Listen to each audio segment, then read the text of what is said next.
नाशः कारणलयः। जिसको आप नाश कह रहे हो कि वस्तु का नाश हो जाता है, विनाश वस्तु का धर्म होता है, इसलिए शून्य है, तो बोले नाश और कुछ नहीं है, वस्तु की समाप्ति नहीं हो जाती है, शून्यता नहीं हो जाती है। नाश का मतलब है कारण में लीन हो जाना। वो कार्य वस्तु जिन तत्वों से बनी थी, उसका जो उपादान कारण है वो उसका जो उपादान तत्व है वो उसका कारण है। तो कार्य वस्तु वापस उसी में लीन हो गई, बस यही नाश है। वास्तव में शून्य नहीं होता है, भाव का कभी अभाव नहीं होता, ये इसके पीछे का सिद्धांत है। भाव का कभी भी अभाव नहीं होता। दिखाई हमें यही देता है, लकड़ी थी और उसको जला दिया, समाप्त हो गई, राख बची थोड़ी सी और वो भी उड़ा दी और वो कर दी तो वो भी चली गई। हम वस्तु को नष्ट हो गई माने समाप्त हो गई ये तात्पर्य लेते हैं। वो कार्य रूप में अब नहीं है, कार्य रूप में समाप्त हुए, लेकिन उसका कारण कभी भी समाप्त नहीं होता, वो केवल अपने कारण में विलीन हो गई है।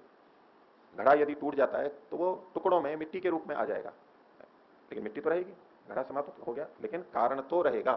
तो नाश जब भी होता है वो केवल कारण में विलीन होता है, वो तत्व विघटित होता है, केवल विखंडित होता है, इतना ही मतलब है। शून्य तो है ही नहीं, जैसा कि पूर्व पक्षी प्रतिपादित कर रहा था। तो नाशः कारण लयः, ये बड़ा महत्वपूर्ण सिद्धांत है। आधुनिक विज्ञान भी इस बात को मानता है कि जो वस्तु है, मैटर है, उसकी समाप्ति कभी भी नहीं हो सकती। उसका परिवर्तन तो हो सकता है लेकिन अभाव शून्य कभी नहीं हो सकता। ये दर्शन में भी प्रारंभ से, यानी तो वेदों की बातें हैं, ऋषियों ने पहले से इस बात को समझा हुआ है। तो नाश का मतलब केवल कारण में विलीन होना होता है, वस्तुतः कुछ भी नष्ट नहीं होता। दीपक का घी या तेल जल करके समाप्त हो जाता है, हमें दिखाई नहीं देता है, समाप्त हो गया, वो भी अपने कारण में विलीन हो जाता है। मोमबत्ती जलती है तो जल के उसका मोम समाप्त होता जाता है, तो लगता है कि चला गया, लेकिन उड़ करके कुछ वातावरण में चला जाता है, कुछ अग्नि में परिवर्तित हो जाता है, ऊष्मा में बदल जाता है, कार्बन में बदल जाता है, केवल रूपांतरण हो रहा है, यही नाश है। तो नाशः कारणलयः है। ये सभी वैदिक दर्शनों का ये मूल एक सिद्धांत है। कुछ नमस्ते आचार्य जी। तो इसमें यह भी फिर कह सकते हैं कि शरीर समाप्त होने के बाद उसका विनाश नहीं होता, वो भी विलीन हो जाता है। बिल्कुल ठीक है, यही बात है। तो आत्मा के लिए फिर क्या कहेंगे? आत्मा के लिए, आत्मा का तो कारण में लय ही नहीं होता, उसका कोई कारण ही नहीं है। नहीं, उसके लिए फिर क्या बोलेंगे? कुछ नहीं, वो तो नित्य है।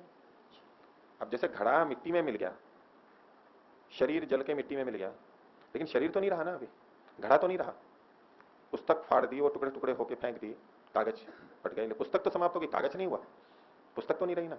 आत्मा के संदर्भ में ऐसा नहीं है कि आत्मा टुकड़े टुकड़े हो गई या जल गई, बिखर गई और अब आत्मा नहीं रही, वो अपने कारण रूप में आ गई, ऐसा नहीं। उसका कोई कारण ही नहीं है। नष्ट वो वस्तु होगी जो बनी है, और जो वस्तु बनी है वो अनेक अणुओं के मिलने से ही बनती है। उसके जो मूल घटक हैं उनके मिलने से बनती है कोई भी वस्तु, संयोग होता है अनेक तत्वों का। और जब नाश होता है तो उन्हीं उसी संयोग का विघटन हो जाता है। जो संगठन था, समूह था, संयोग था, वो बिखर जाता है, कारण इधर उधर हो जाते हैं, तो नाश हो गया।